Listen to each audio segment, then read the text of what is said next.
So the most important factor for stress is our perception.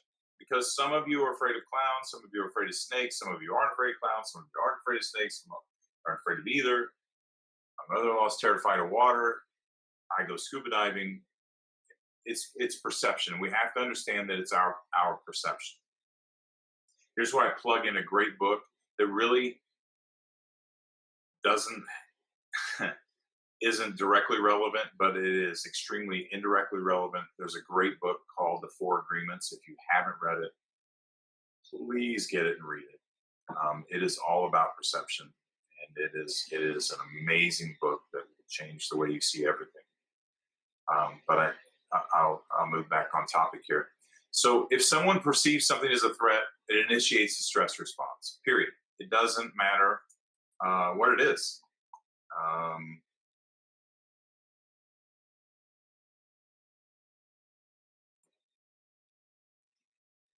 Hold on, lost my place here. My computer's jumping around on me. Okay. All right. So back to perception. We all perceive different things. We're all afraid of different things. What we don't realize is that the things that we think initiate the stress response, all the things that we mentioned here are pretty much extreme. They take us back to physical violence, traumatic events.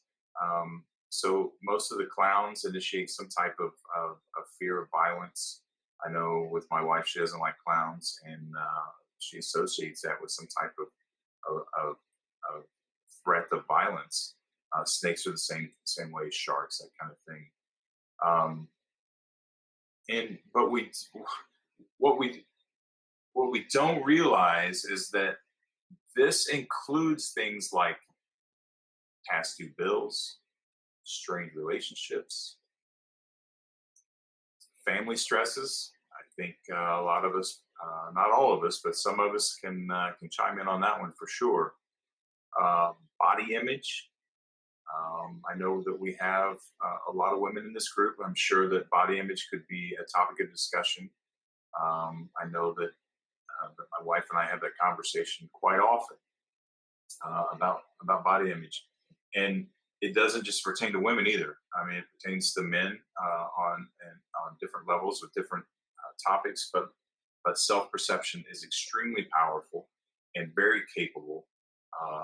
We're very susceptible to initiating the stress response with how we see ourselves and how we think about ourselves. Health issues, if we're sick, even if I just had the flu this past week. And that was unbelievably stressful. I had a to-do list a mile long. The last thing I could do was afford to get sick. And it was extremely stressful. I didn't need the stress on top of being sick, but it was there. It helped contribute to it. So the and we can even talk about a few more examples. I mean, we can talk about being stuck in traffic. We can talk about being hot outside and your air conditioning is broken. The cashier at the grocery store giving you a dirty look. Someone gossiping about us. My daughter came home from the gym last night and was telling me all about these two girls that were staring at her and her friend and giving them dirty looks, and she didn't understand. And I said, well, how do you know that they didn't think they recognized you from somewhere, or that they were impressed with what you were doing, or they thought the shirt you were wearing was cute? How do you didn't know your perception was is that they were giving them dirty looks and doing this kind of thing. And so it initiated a stress response. It initiated the fight or flight. She's my daughter. She was ready to go. She was going to go up and just ask them what were they looking at. And so there's so many different levels of this. Receiving unexpected news, and all of us can identify with this. Receiving unexpected news that drastically changed the way we see life and see ourselves. And we all of us here have been through that, and it initiated a stress response. So it's really important that we understand that it's the perception, it's our perception that facilitates this. There's an external trigger, Our perception facilitates this. It's going to come into play later on. Okay.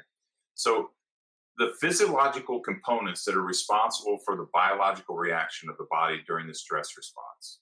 I'll repeat that again because there's a lot of big words in there. When I was writing it, I thought these are a lot of big words here. The physiological components, meaning the parts of your body that are responsible for the biological reaction, releasing the chemicals of the body during the stress response, they can't tell the difference between the evolutionary fear that you're getting ready to be eaten by a saber-toothed tiger and the difference between someone yelling at you in the parking lot at Walmart. It doesn't know the difference.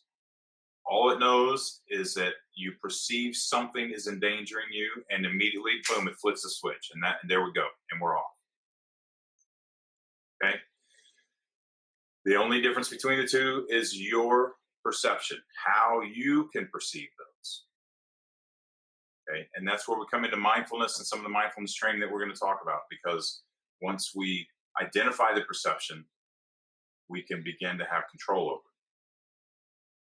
And once we have control over it, we have practice. We're going to use meditation and mindfulness practice to be able to conquer those.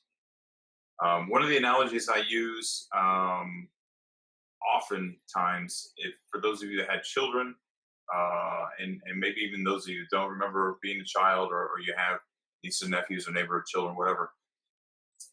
If you've ever seen a child playing and they hurt themselves, they cut themselves, and they're not aware that they cut themselves, and they continue playing, and maybe they're laughing and smiling, or they continue competing, or they do this or that, and it goes on for a few minutes, and all of a sudden they look down and they realize they're bleeding, and they see blood, and they begin to scream.